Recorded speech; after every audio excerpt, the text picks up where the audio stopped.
down the hatch. That's our motto. That's our motto down here.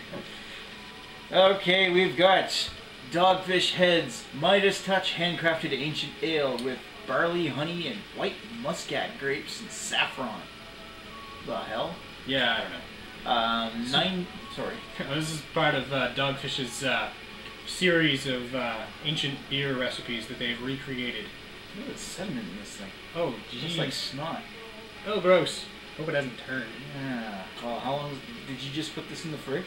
No, it's been in the fridge for a while. Okay, good. And how long was it out? It was bottled... You bought it in September, didn't you? It was bottled in August.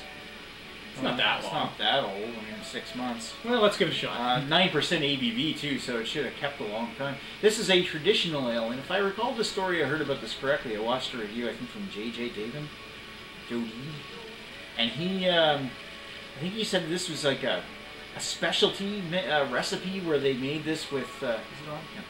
Yeah. Where they made it with like an Egyptian recipe that they found or something. Yeah, like on a clay tablet or something. Yeah, clay tablet, and they, as best as they could, put the recipe back together and made a beer out of it. So this is classified as a traditional ale. And Dogfish Head does 3 or 4 of these different kinds, but this is... That's the Midas Touch one. So the Midas Touch. I don't know what the other ones are. You can drink it first in case you turn to gold. Sure, leave it to me. It's your show. I take all the risks, and you just try the beer. I take too much? Yeah, it's okay. I'll get all the flutes. Yeah. Haha, vengeance. Alright, well that looked worse in the bottle than it does in the glass. So. Yeah, that really doesn't look that bad. It looks like carbonation in the center. Let's see yours. You get all the crap. It's not even that bad. I mean, you saw a lot of sediment in the bottle. It looked really strange, but it looks like maybe all that was just... Here, there's the crap. Yeah, there it is. Still not as bad. No. I mean, there's like a little bit... It's like the kind of pulp that you would find in apple juice, and like filtered apple juice. So it's just like little particulate. Yeah, it's not so bad. It doesn't look that bad. How does it smell? Definitely got some grape. Yeah, I'm definitely kind of grain in there. Yeah, I'm definitely getting the white grape and the honey. Yep, the honey. I don't really know what saffron's supposed to smell like, but there's something herbal or spicy in there too. So sure you shouldn't have the Benadryl on hand, or I don't know, if the lavender didn't kill me, I don't think this should be too bad. It's almost like there's lavender or something like it. Maybe that's the saffron. Probably. Barley, honey, white grapes, masculine. Saffron's very expensive, so I've never tried it before. Well, you can definitely make out the grapes in that. Yep. So. Yep, definitely light, fruity, very grapey. light, fruity, sweet smell. It's actually quite nice. It's almost like smelling white grape juice. A little bit, yeah. Time to go in for a taste. Let's give her a taste. Well, first of all, I mean, golden appearance. Okay, you can see the color, right? I'm sorry. We've already discussed the color. Yeah. We did? I thought we just discussed it as cloudy. That's a color. Alright, whatever. Kind of like a honey beer. Yeah, it's definitely white grape juicy. Yep. Tastes fine. Tastes fine. Ain't nothing wrong with that. Oh, a little bit of a toasted grain quality in the back. Yep, starts off white grape juice, ends up kind of a toasted grain. Light, kind of like a grapefruity bitterness mixed in with and a bit of an alcohol bite in the back. A little bit. There's not much bitterness to this though. Like it's a fruity bitterness. Like I don't think there are even any hops in this. You mean have an ingredients list or no? I imagine the recipe is secret. Well, yeah. That's true. If they made this thing based on an Egyptian recipe, there's probably no hops at all.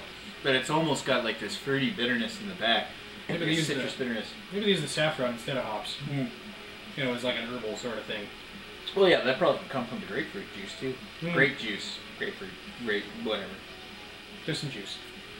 You definitely get a little bit of sweetness from the grape juice and the honey. Yeah, there's definitely some sweetness. Toasted grain in the back, but I do get a significant alcohol burn. But well, not a significant, like a mild alcohol taste in the back of the throat, but and a little bit warming too. But that said, it actually mixes quite well. Yeah, it is. I don't know how much beer this actually is, but it's a nice beverage. Like cooler or something. But I don't hate it. No, I actually kind of like it. That's not bad at all. So you want to sit down with this one, or are you ready to call it? Nice, enjoyable, sweet. No, we'll sit down with it for a bit. Okay. Be right back.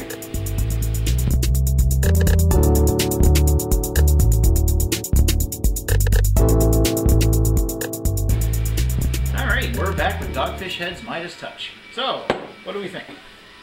Well, just like the color and the name, it's pretty gold. Yeah, pretty gold. No wonder they called it Midas Touch, because that looks like gold fluid or something. Mm-hmm. Now, it's got some nice flavors and a little bit of like a roughness to it. It's almost like you would find in like a Bière de Garde or a Belgian triple or something. But it's kind of like if the Bière de Garde was a red wine, this is kind of the white. Hmm. Like, what were you saying about this in the break, where it was like, it's not as boozy or as fruity as the Gavroche was? Yeah, the Gavroche had a lot of red fruit, and this is like, you know, it seemed like a dark red Whereas grape. this is like the white grape. And This is a white grape. It uses white grapes, so Exactly. it's more of a wine than a beer. I mean, Is it a barley wine? Literally? Barley and wine, man. Barley and berry. This is definitely a crossover. It's a cross class. You know what? I don't hate this, and I actually kind of like it, but it's not like it's interesting. I don't know if I can call it something that's incredible or. I'm not even really sure if it's beer, but it's good. I'm actually quite enjoying this, and I'd probably buy this again if I had the chance. Goes down easy, nice and strong. The last little dollop. Ooh, all the crap. Yay. So. Well, I'm done. And you can certainly taste more of the honey in that thing than you can in most beers that claim to have honey in them. Yeah, it's true. Anyway, the sweetness there's a lot of different sweets in this one. It's a pretty broad sweet spectrum. Exactly. So what would you give this? I'm going to say 4. 4? I was going to give it a high 3.5 out of 5. While it's not absolutely incredible, it's definitely good. I don't hate it, and I recommend it, thoroughly recommend it. I'd drink it again if I had a chance. Yeah. Especially at 9%, you want to take her easy, but it's certainly enjoyable on the way down. Yeah, you could definitely drink this with a meal, like a glass of wine or something. So yeah, I'm tempted to try some of the other bizarre Dogfish recreations based on this. I'd like to try anything that Dogfish Head has to offer, like the 60-minute, the 120-minute, just anything. This is the last Dogfish I had around. Sorry. No, I know. I know that. We did the 90-minute a couple of months ago. That one was delicious. This one's no different. So, Dogfish Head, Midas Touch, definitely recommend it. Thumbs up. Thumbs up. Okay. Anyway, thanks for watching Maxwell Starr's beer reviews with my special guest, Heist Almighty. Thanks for watching, guys. Talk to you later.